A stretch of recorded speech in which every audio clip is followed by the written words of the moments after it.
But likewise, my friends, there are 10 productive roles that managers play. And you may spot some of these roles in your own life, and I'd like to share them with you. Here's the first one, the facilitator. The manager who facilitates the process, who makes it easy for people to do their jobs.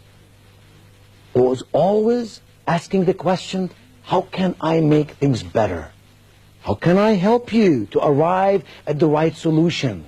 What are some of the elements that are keeping you or your department or your team from accomplishing the mission at hand? They facilitate the process, and in so doing make everybody feel good and powerful and strong.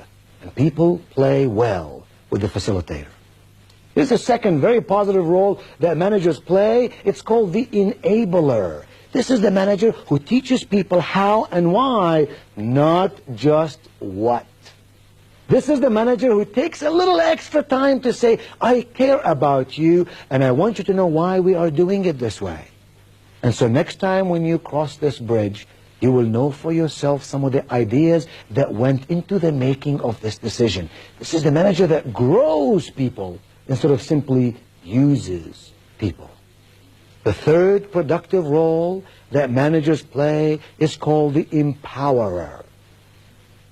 This is the manager that generates enthusiasm, helps people discover better ways to do their tasks and their responsibilities.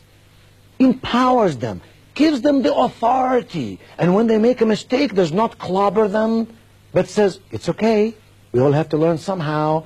This is the manager who says, if you take risk out of life, you take opportunity out of life. As long as it's calculated risk, as long as you think through it carefully before you do it, go for it and make it happen. That brings us to the fourth role that managers play productively, and that's called the guide. This is the manager who sets a good example, leads people to peak performance, and does so by his or her own behavior. These are the managers who don't say, do as I say, but rather say, yes, indeed, do as I do. They're the guide. They show us the way, and they lead us to prosperity and success. The fifth role is called the encourager. This is the manager who helps people believe in themselves, lifts people when they feel down, but without assuming the responsibility for their problems. Do you know the manager I'm talking about? The individual who lifts you up and makes you feel very special and moves you along the way to success, but does not necessarily do the job for you, does not necessarily assume all your responsibilities, rather just helps you to do them well. The sixth role is called the complimenter. This is the manager who tries to catch people doing something right and then rewards them for it. He always compliments in public and always criticizes in private. I don't mean by compliments that they're empty compliments that have no meaning, because if you give compliments coming and going day in and day out, the person who listens to those compliments is an intelligent human being. If they regard this compliment with any sense of significance, it must be a genuine compliment. It must be a compliment that the person says, I'm glad my boss noticed me doing something right. It makes me feel good that my manager complimented me on this project. Number 7, the peacemaker. This is the manager who works constructively to settle disputes.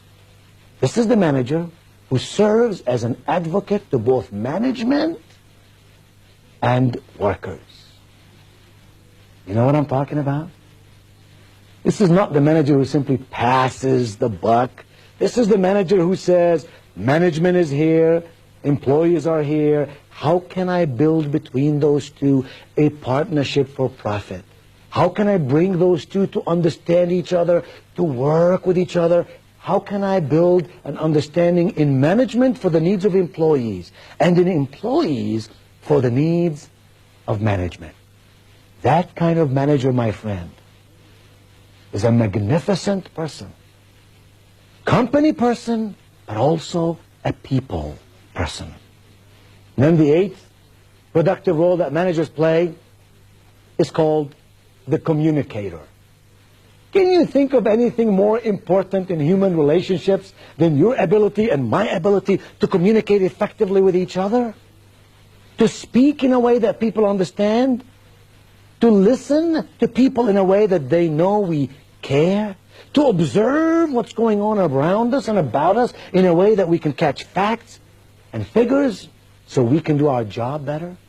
Communication ultimately is at the very heart of all we do. We're not machines, we're persons, and persons must communicate. The manager who knows how to explain to his or her people what to do and how to do it and why it's important that they do it is a communicator, and we need more and more of those managers. Number 9 is the challenger. This is the manager who shows people their potential without highlighting their failures. This is the manager who rewards people for their progress. Fair? Yes. Accurate? Yes. Does not give away anything that doesn't need to be given away, but is always tuned in to what's going with the people and how they can go to higher degrees of peak performance. And finally, the 10th productive role that managers play is called the evaluator. This is the manager who makes it clear what is expected. This is the manager who inspects the results and lets people know exactly where they stand. Don't you love the person who evaluates the process and shares with you in a loving way the results? You know at all times where you stand with them. There are no hidden agendas. You're not afraid of the unknown. You know where you are. And when you do something well, they reward you. And when you don't do something well, they tell you how you can do it better the next time.